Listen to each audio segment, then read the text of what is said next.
Welcome to the Ultimate Gaming Realm, and this is your curator, Dixon, logging on.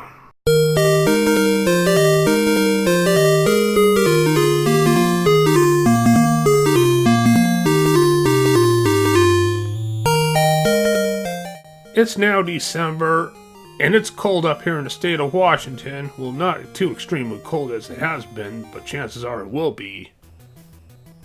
So we may as well freeze our butts off when it comes to snow sliding with an NES game from Rare titled Slalom. And this game will be off the Rare Replay compilation, of course, but it was originally the first NES game that Rare did for the Nintendo brand in 1986. Slalom is a basic skiing game, and the concept is really simple. As a qualifier, your objective is not to beat your opponents. Your objective is to beat the goal before time runs out.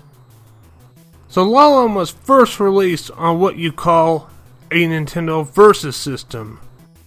Versus systems are pretty much like arcade systems, except it's most likely competition with each game. Now, I recently learned about these Versus systems, but I haven't done enough research on them.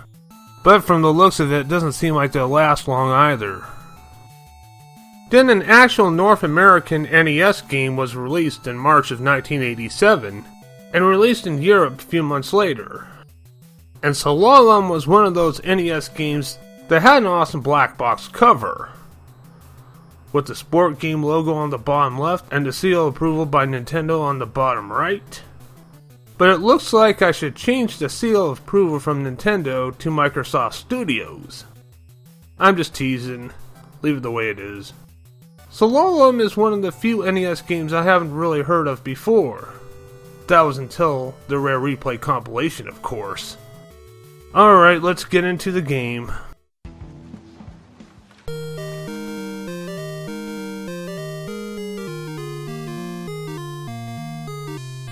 When you start the game, you have three options that varies on difficulty.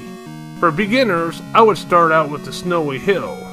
When you're skiing downhill, you must keep up with the speed to get through the race, but there will be times you'll have to slow down to avoid hitting obstacles, like the other skiers, flagpoles, trees, snowmen, and sledders. And of course there's these bumps, but that's a little different because the bumps can help you boost at times, and you can go airborne. And if you're at the right time and right speed, you can perform freestyle tricks and extra points while airborning. The game is simple, but it can be challenging, and it does take practice, which I didn't put enough time and effort into, but at least I gotten better at it since I first played. And if you fail to beat the clock, then the game is over. No continues. Which is a real bummer. I always hate the fact that games like this has no continues. Another thing I also hate is limited continues, for that matter. All these games should have been unlimited. So that's precisely the biggest flaw of the game, like many others around that time, is the lack of continues.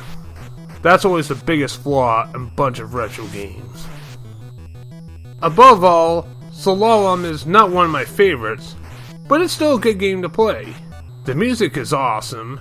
Of course, the regular Rare composer, David Wise, always makes good kick-ass music for the games, regardless if the game is good or bad. The graphics, I wouldn't say that impressive, especially when you're skiing. It looks like the player's trying to moon you by showing off his buttocks. And after you make it to the finish, and while celebrating his win, I have a weird imagination that he's jumping up and down with his pants down. But it's also quite amusing if he flips and falls on his face or his butt into the snow. Overall, I would say it's a recommended NES game for a reasonable price. But it's also available on the Rare Replay compilation for the Xbox One console. And I already said it before in my previous Rare Replay videos that the Rare Replay is a highly recommended compilation to get for Xbox One owners and retro gamers. That's pretty much all there is to this game. Thank you all very much for watching. Until next time, this is Dixon of the Ultimate Gaming Room, logging off. And just in case, happy holidays.